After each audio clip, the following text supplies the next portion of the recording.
Hi everybody, it's Alexia from Mystic's Path, back with another video for you guys. Thank you so much for tuning in and watching.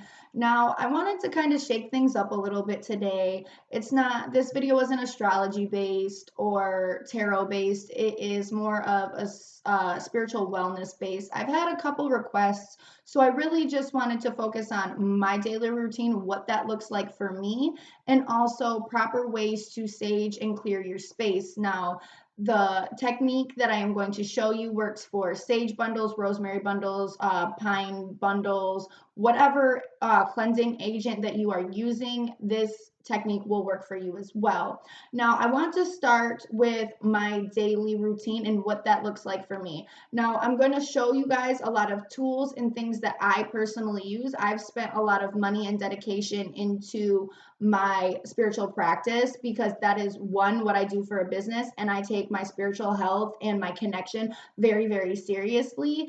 And I really put a lot of emphasis into developing my gifts. This is what I do for my business, but also what I do for my passion. It is, kind of where I fit. It's my niche. So you don't have to spend all of the money and buy all of these tools. This is just what works for me and what I like to do. There are other ways that you can spiritually connect and have your own practice with your own tools, that things that you find that works for you. These are just the things that work for me, and if you find interest in them, check them out.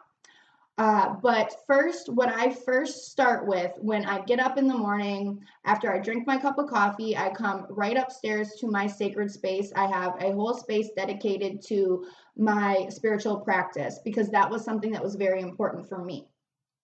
Now, first, what I do is I will sage my area. Well, with whatever cleansing agent I'm using. Sometimes I like Palo Santo, sometimes I like sage, sometimes I like blue sage. It all depends on what kind of mood I'm in. But I'll come in and I'll clear my space. Not only do I clear my space, I clear myself energetically as well to get any energy of that may have came while I was sleeping, or just any energies that I've picked up from the night before, and also coming up to my space. I want to make sure that I'm a blank slate energetically as well. Now, after I do that, before I even get to a place where I am ready to meditate or anything like that, I will come and I will grab my Florida water, and this is for blessing and protection. And I also add my own blessings and protection and how I want it specifically work for me. And I will anoint the back of my neck with this. And then I will go ahead and I will grab my frankincense oil. And frankincense is really good for spiritual connection and to really help get you grounded and in a space where you are more apt to open up to be spiritually connected. You don't need this, but it is helpful, and it has a very earthy scent to it as well. Now, after I've done that, I go ahead and I grab some crystals. My favorite ones to use when I'm meditating is Tektite, and that is for connection. I also have some lepidite infused with pink tourmaline. This is for the heart chakra. And I also use Numite, which is a really good grounding stone, but it is also called the sorcerer's stone as well. So it's really good for manifestation and connecting in that sort of way. But the biggest thing, my biggest baby that I use when I am meditating and connecting is my organite. And I know some people may not be really know much about these, and this is handcrafted from a wonderful person in Spain, and he makes them all by him and his son make them all by hand. So if you are interested, if you know what this is or would like to know more about it, contact me and I'll tell you more in depth about it. But he does have, you can place special orders and they will be shipped to you. But I grab this as well, and I set myself up, and before I meditate or anything, I call in, my angels, my guides, my ancestors, spirit, and who I follow.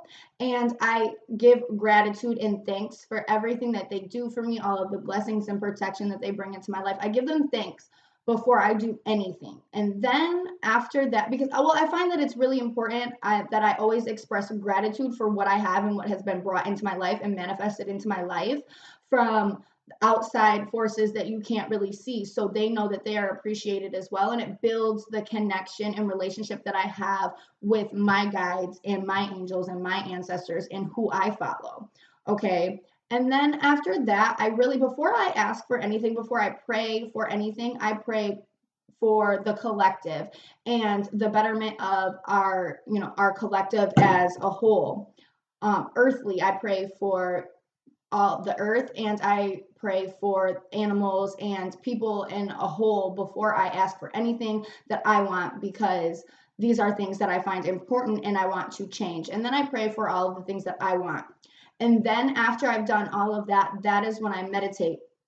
I also have tools that I use to meditate. Not every day. Sometimes I just use my orgonite and my select crystals that I will meditate with, alongside an oracle deck that I have specifically for meditation. And that is the Native Heart Healing Oracle. And this covers your chakras and different things that need healing. So I'll shuffle and I'll ask, what do I need most to focus on healing today?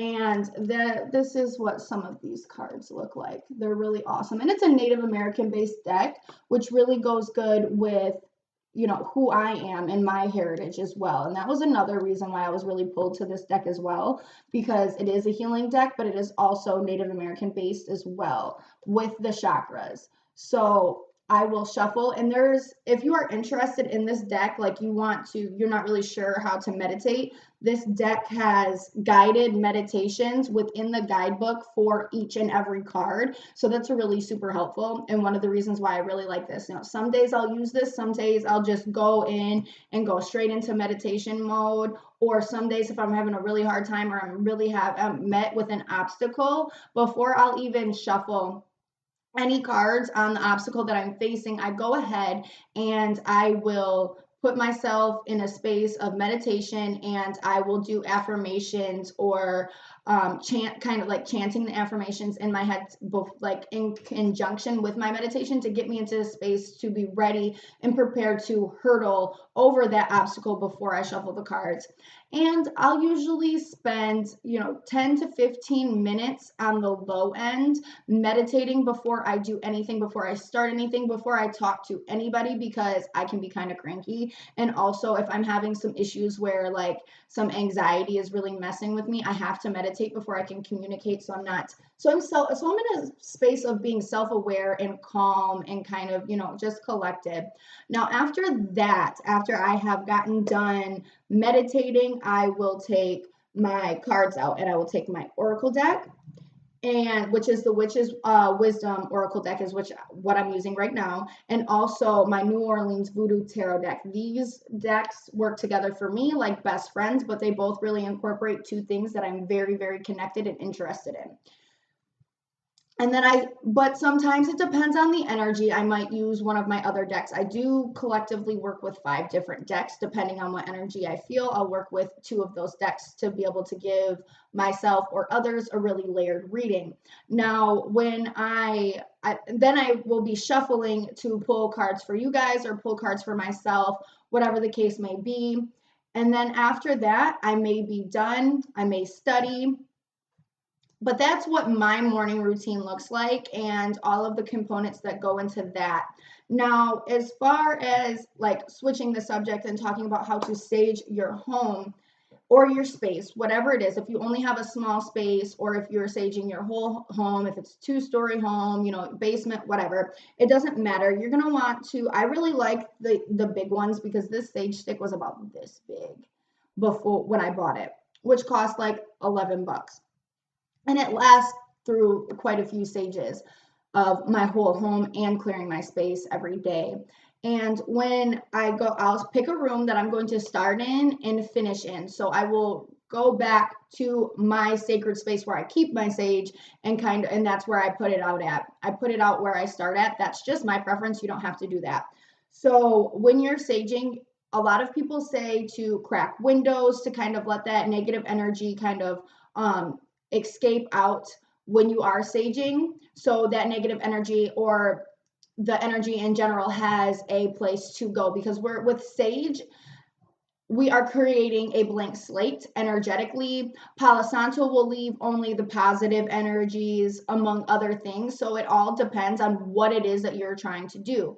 I really like to be able to have a clean slate. So some form of sage, whether it is white sage, blue sage, will really help with clearing the slate energetically completely, so it's a fresh start.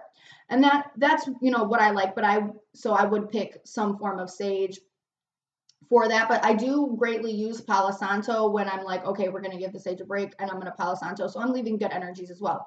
So I'm going to open up some windows, and then I'm going to take my sage and I'm going to light it with my lighter or off a candle that I have lit. And then I'll have my feather, and I will go through the house and I will wave the sage like this, so we're getting a lot of smoke. And then if you have high corners, you're going to waft it with the feather. That's what the feather is for. You're going to waft it into the corners. You're going to waft it into your cupboards. You want to make sure that you're covering as much space as possible.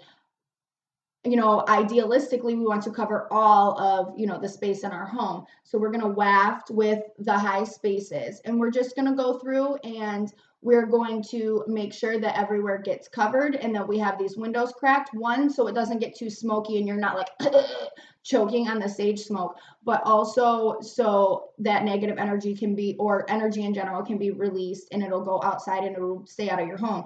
While the sage is present, even after you can't smell it, while those energies are still present, it will help protect from negative energies coming in. Like, you can sage your home and there may be somebody that was supposed to come over and you've had plans for a week and then all of a sudden they cancel. That's also a good way to know that somebody doesn't always have the best intentions for you or your life, whether they're upfront about it or not. Saging your home and clearing your home energetically and protecting your home will really show who is for you and who isn't.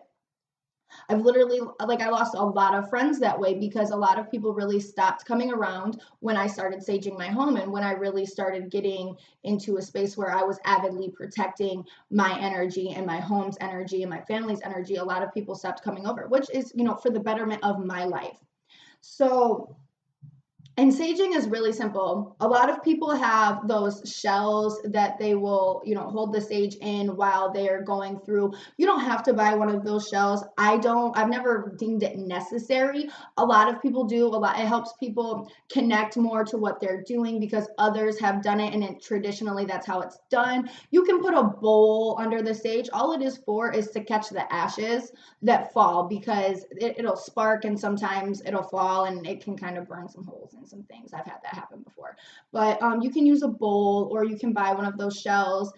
It doesn't matter. Sometimes when you buy sage kits, it comes with the shell. So, be open for that. And like I said, you can buy it online or from Numia or Sleeping Tiger Imports if you are local to the Port Huron area. And I really hope that you guys enjoyed this video and that it was helpful. If you guys have any questions on saging or morning routines or anything like that, or would like a video on something else like meditation or stones or programming stones, just leave the comments or message me and let me know what it is that you guys want to see and want information on that you may be having a hard time or you may not be sure or kind of lost. Let me know and I'll make a video on it. And please, if you have any questions, feel free to contact me. Also, for sessions, email me. I will leave my email. All right, I hope you guys all have a great day.